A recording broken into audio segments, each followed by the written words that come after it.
السلام علیکم اسٹوڈنٹس، آج ہمارا جو اسلامیات کا ٹاپک ہے وہ ہم لوگ آج احادیث پڑھیں گے۔ حدیث نمبر 6 جو کہ اسلامیات کی پیج نمبر 87 پر ہے۔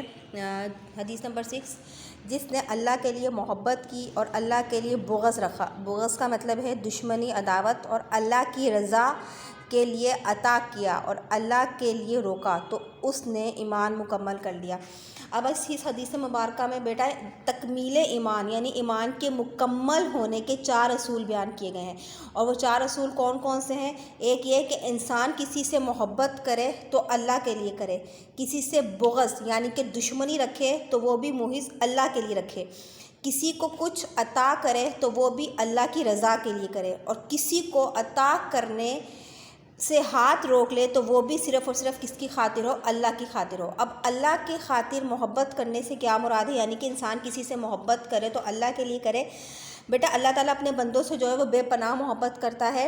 ماں کی محبت مثالی ہے، جس طریقے سے آپ کو پتہ ہے کہ ماں کی محبت مثالی ہوتی ہے، تو اللہ تعالیٰ بھی جو ہے وہ ماں سے کئی گنا زیادہ محبت کرتا ہے۔ تو بندے کا بھی بیٹا اخلاقی یعنی کہ ہم مسلمانوں کا بھی اخلاقی فرض ہے کہ وہ جس سے محبت کرے وہ اللہ کی رضا کی خاطر کرے، اللہ کے دوستوں سے محبت کرے۔ اللہ کے دوست کون لوگ ہیں؟ یہاں پر قرآن حکیم میں جو ہے اللہ نے اپنے دوستوں کے نام بتا دیے ہیں۔ سب سے پہلے نمبر پہ آتے ہیں ہمارے پیغمبر، اور پھر انبیاء، پھر صحابہ کرام، پھر شہداء، مجاہد، صدیق، سچے لوگ، اولیاء اللہ، حلال کمانے والے اللہ کے دوست ہیں۔ یہ سب اللہ کے دوست ہیں جن سے کہا گیا ہے کہ ان سے محبت کی جائے، لیکن صرف اور صرف کس کی خاطر؟ اللہ کی رضا کی خاطر۔ انسان محبت کرے تو کس کی خاطر کرے؟ صرف اور صرف اللہ کی رضا کی خاطر کرے۔ اب آپ صلی اللہ علیہ وسلم نے فرمایا کہ اللہ کے بندوں میں سے کچھ ایسے لوگ ہیں جو نہ تو نبی ہیں نہ شہید ہیں، پھر بھی انبیاء اور شہداء قیامت کے دن ان کے مرتبے پر رش کریں گے۔ تو جو نہیں یہاں پر بتایا گیا ہے رش کریں گے، جو انہیں اللہ کے یہاں ملائے گا۔ تو لوگوں نے کہا کہ اے اللہ کے رسول یہ کون لوگ ہیں؟ تو آپ صلی اللہ علیہ وسلم نے فرمایا کہ یہ وہ لوگ ہوں گے جو آپس میں ایک دوسرے کے رشتے دار نہ تھے، نہ آپس میں وہ مالی لین دین کرتے تھے، بلکہ صرف اور صرف اللہ کے دین کی بنیاد پر ایک دوسروں سے محبت کرتے تھے۔ تو ان کے چہرے نورانی ہوں گے، ان کے چاروں طرف نور ہی نور ہوگا، انہیں کسی طرح کا کوئی خوف نہیں ہوگا۔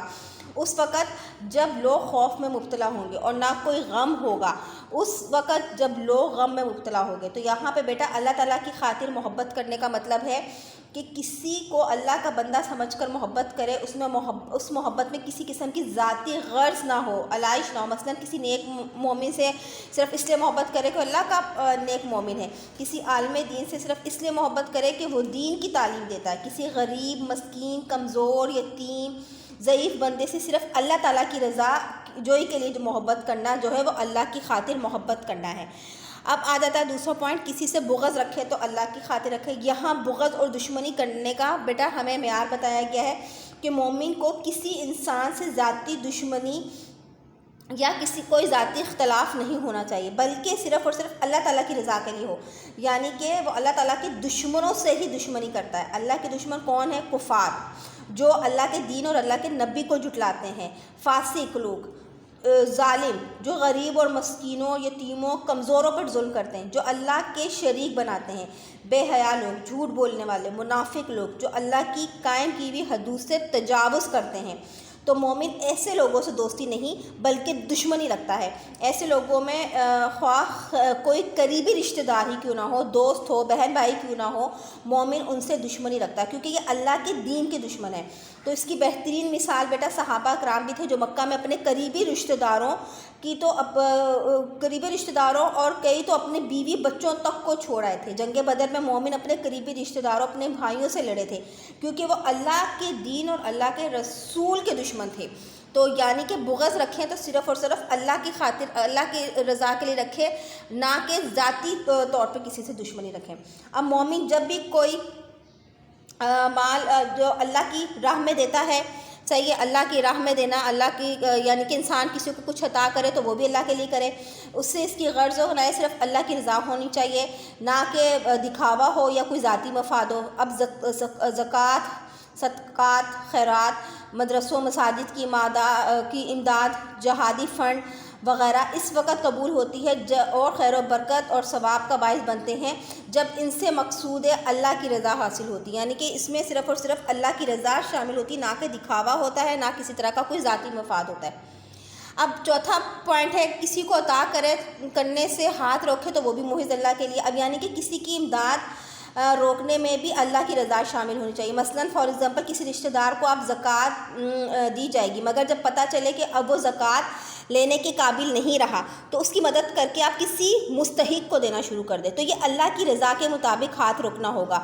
یا کسی دوست کو مالی امداد دی جاتی ہو اور پتہ چلے کہ وہ اب اس مالی امداد کو برائی کے راستوں پہ خرچ کرتا ہے تو اس کی امداد جو ہے وہ بند کر دینا اللہ کی رضا جو کے لیے۔